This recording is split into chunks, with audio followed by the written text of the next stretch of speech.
By the end of this video, you are going to know the UK's most confusing road signs. Welcome back to the channel. If you don't know me, I am Josh the driving instructor, and I've been spending over 1,000 hours per year for the last 5 years teaching people how to drive reasonably well on the British roads. And in that time, I've learned a thing or two about road signs, and that is that half of us don't have a clue what they mean. So I thought I would share with you lovely people today everything I have learned about road signs and an easy way to identify them. Let's get into the video. Now, you can learn a hell of a lot from a sign just by its shape and its colour. Here are a couple of basic rules to follow so you can figure this out. The first one is a circle is always in order. Anytime you come across a circular sign, it's always going to be in order. If it's red, this is a must not do. This is when mum and dad tell you don't do something. If it's blue, this is a must do. This is when mum and dad say you must tidy your room. Now, a rectangular sign is an information sign, sometimes shaped like a rectangle or a square. Either way, it's an information sign. So it's not a must or must not do, it's just a this is. It's letting you know something, really. And of course, a triangular sign is a warning. It's a heads up. There's something coming up ahead. There's some sort of hazard ahead you should be aware of so that you don't crash and burn. Let's get stuck into the most confusing signs. Now, the first few are the most common you're going to come across around town, and probably if you're doing a driving test. I know they do, particularly in my area. And this one is probably obvious to some of you out there. It's a one-way street. Now, it's really important you don't miss this sign, like my daughter did 2 days after a driving test and went up the wrong way up a one-way road. Now, you can tell from the shape, hopefully by now, that this is an information sign, meaning it's just letting you know this is a one-way street.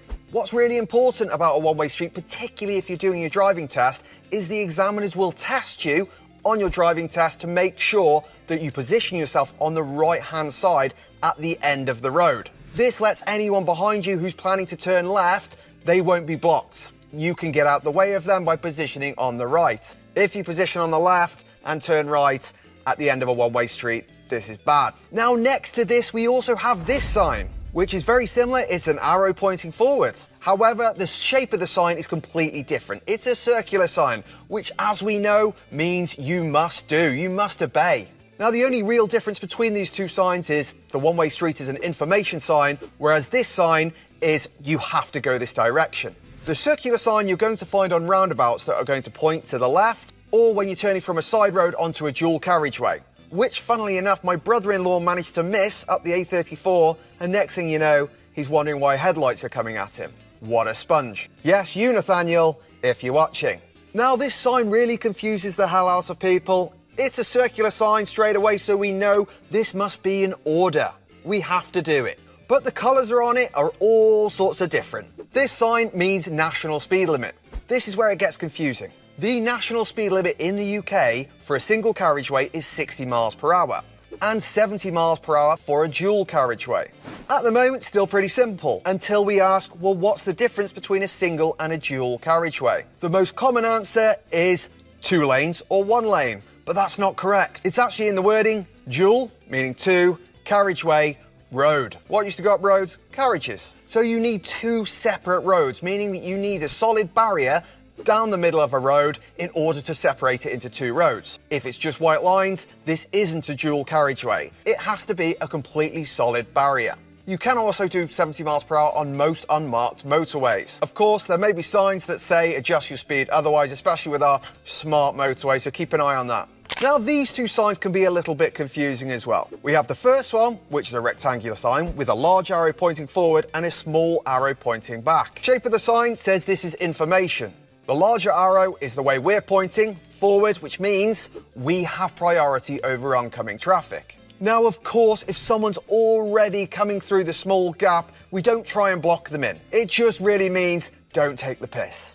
Now, this sign that's also very similar, with 1 arrow pointing towards us and 1 arrow pointing away. But with this sign, the shape of the sign is a circle, meaning first of all, it's an order.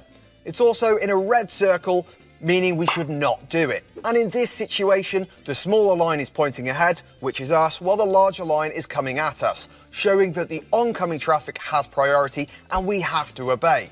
Now, let's just hold up just for a tweeting second. By this point, you're probably loving this and thinking, Josh, this is amazing stuff. Or you're just thinking, Josh, tell me about the t-shirt.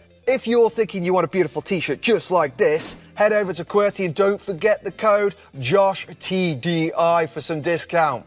Now, I'll be honest, it's taken me a long time to figure out this sign because it's pretty bloody confusing. Some might even think it's broken. First of all, red circle shows this sign is in order. It's red, which means we must not do. And it's got a picture of a motorbike and a vehicle. This shows that there are no motor vehicles allowed. However, a push bike is not a motor vehicle, so you could still go in this area on a push bike. And of course, walking. This one, however, clearly a mistake. No, it's not a mistake. It's not someone getting lazy. This means there are no vehicles of any form, including push bikes. Now, you can still push a push bike, you just can't ride the push bike in that area.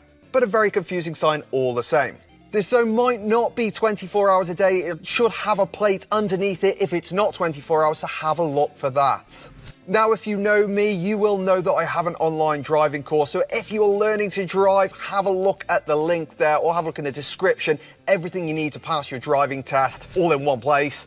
Cheap and cheerful, same price as one driving lesson. Have a look if you're learning to drive.